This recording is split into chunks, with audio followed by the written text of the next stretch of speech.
Here we go. Camera mark. We're running. Good guys, keep the physicality. And action! In recreating Sherlock Holmes, you see that he was even stranger than could be imagined. There's loads to be interpreted from the originals and loads that we've locked in our minds that's wrong. What we've tried to do is take him back to his origin as essentially a more visceral character, more of an adventurer. Action! This is not your grandfather, Sherlock Holmes. The whole thing is just being reinvented as something much more dynamic. There's the refined quality to it, and at the same time, it's very rough and tumble. It's got that Guy Ritchie feeling to it.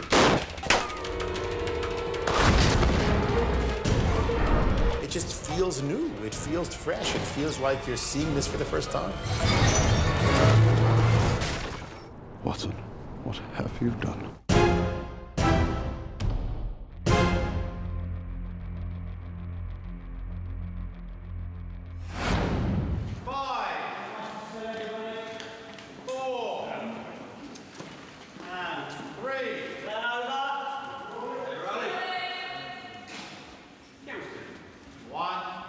I went to boarding school when I was 6, and what they did then was if you were good, they used to play you Sherlock Holmes stories. They had speakers in each room, and if you're bad, they used to switch off the stories. Sherlock Holmes I fell in love with, as I think probably every young boy did. And I knew there was something there and a way to do it that wasn't quite what we'd seen before. The images I saw in my head as I read these books were completely different from anything I'd seen in any of the previous movies. Your boys have done a magnificent job obliterating any potential evidence. Yes, but at least they never miss an opportunity to miss an opportunity. The mental image we all have of Sherlock Holmes as a short-haired, clean-shaven, stiffly starched guy with a deerstalker hat and the pipe and all that kind of stuff. What happened to Sherlock Holmes is he became this rather posh, homogenized individual, the quintessential lofty toff. What of the coffin? Well, we are in the process of bringing it up now. I see. At what stage of the process?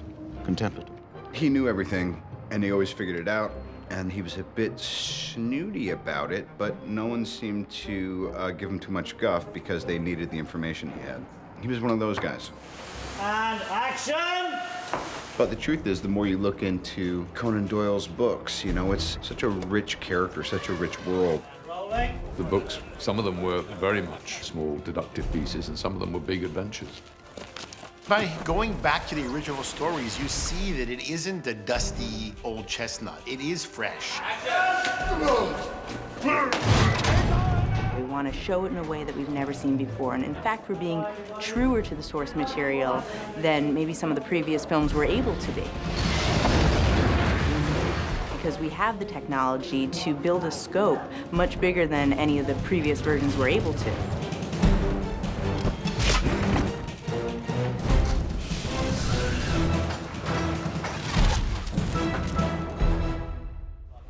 You want to get bang, swabang, bang. You want to get a staccato, regimented smash, smack. Yeah, he's in his element. I always used to describe it as the Guy Ritchie version of a Sherlock Holmes movie because his style of cinema is so fresh and modern and sort of kinetic and fun. You do know what you're drinking is meant for eye surgery. Guy's a perfect director for this reimagination of Sherlock Holmes because he's an innovator and he's kind of reinventing himself as well. Early on in his career, I think he really changed filmmaking and inspired a lot of directors since. If you put his natural sort of intelligence into the period setting, it works wonderfully well. What are the wars? Please. Guy knows exactly how to combine action, the adventure, the scope, the sense of humor, and get great performances out of these actors. Them asking Guy to do it was a stroke of genius. Good. The more like that. He's brilliant at physicalizing drama. 3, 2, 1, bang! You know, it is very, very action-packed, and he's so incredibly good at that. He always says, I need you to really huff and puff through this one, you know? He always says, huff and puff, huff and puff. I need some huff and puff. And then you're off. And then the camera goes to. Okay, stand by to go again.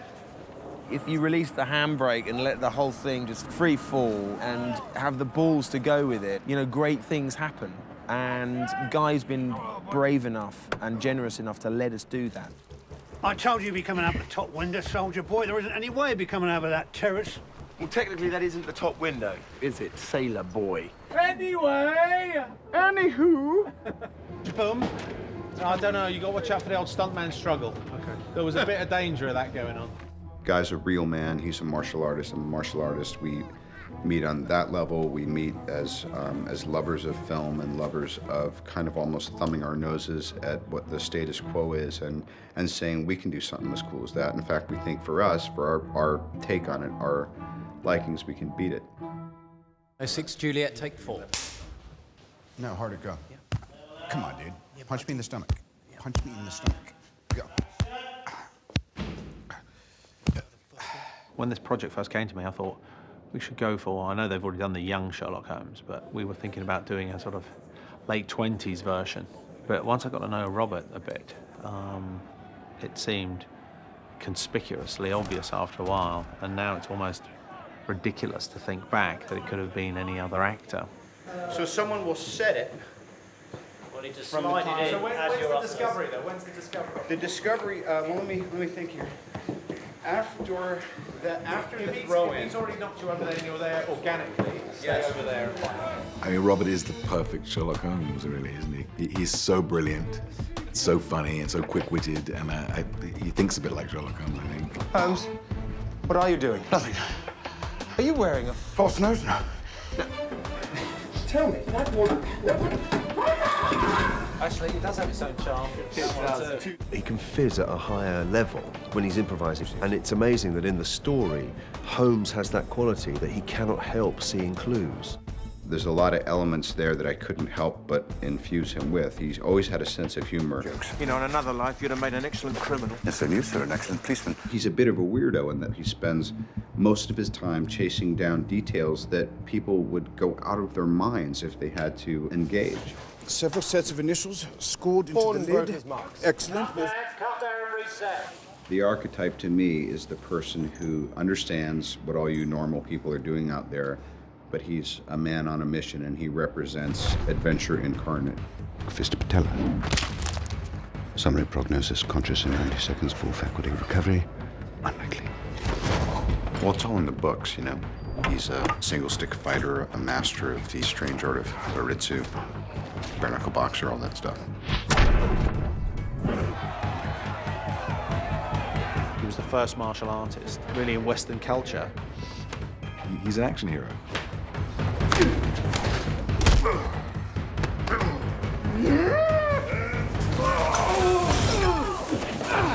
I've got to tell you, Robert is a very exceptional human being. In Iron Man, you saw that he was physical, but I didn't realise he was as physical as he is. You all right? Yeah. Let's do it again. Luckily, he's been doing Wing Chun for 5 years, so he's good. He's fast. He is really fast. As opposed to a sort of underhook. Sherlock Holmes studied something called Baritsu, and we've tried to integrate that into a sort of street level. He is not just portraying that in the movie, he's walking the walk. That philosophy, that discipline, is something that he shares very much in common now with the character. He brings his full arsenal, and out comes something you've never seen before or never expected before. One more. Now, you know it wouldn't be bad. Let him do one. How do you say one more, please, in French? Encore, s'il vous plaît. What's exciting about working with someone like Robert is that it becomes very much its own. Relax. I'm a doctor. The riskiest character in this whole story is Watson, because he's always been depicted as being a certain way. Watson is portrayed in the movies in the Basil Rathbone films with Nigel Bruce, who's kind of a heavy guy like me who sits around and talks about things. A few people were surprised when I was cast as Watson, but when you go back to the original text, you realise that, in fact, this is a guy in his mid to late 30s. He has just left the army. He was a bit of a war hero. Watson is a badass. a ladies' man, a man of action. I'll go inside you like that. Yeah. Well, Jude, I think, embodies exactly the idea they had for a modern Watson. Watson has been coined Hotson on this set because all the girls think he's hot. It's no mystery that gals like Jude, but that would be too easy, so he's almost withdrawing and playing someone who's just a little bit proper, but it's appropriate for the period. He's very much the alkaline to Robert's acid.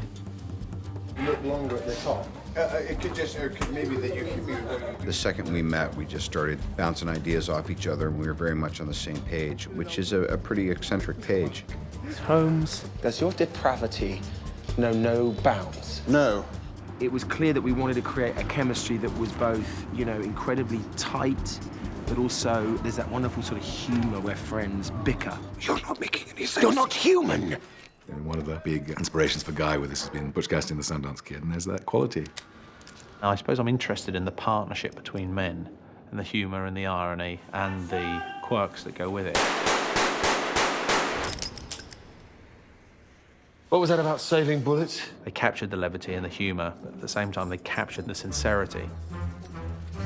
We've just managed to keep this relationship, and Robert and I have worked very, very hard on it, alive. And it's been nothing short of great fun. Dinner? Wonderful. Royale? My favorite. It's too good, dude. It's too good. Bring it from the top. Still rolling. B camera.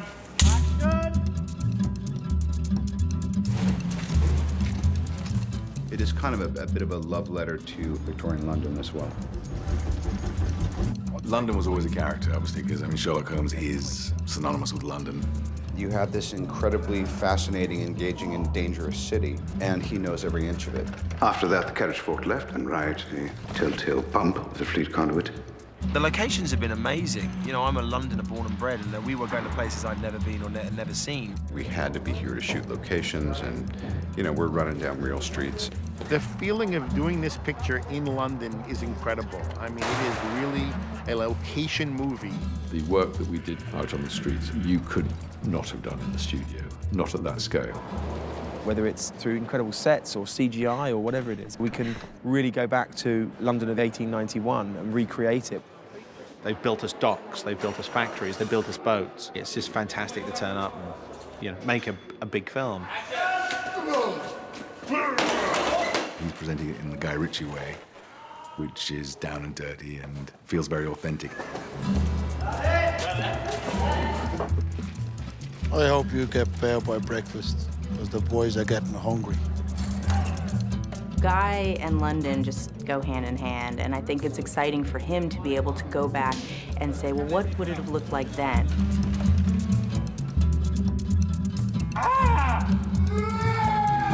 Partage! 3, 2, 1.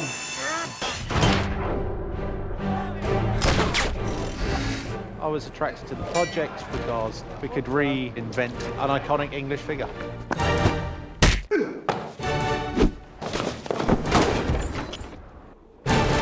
What Guy brings is something that just weeds out all of that old-fashioned cliche from it.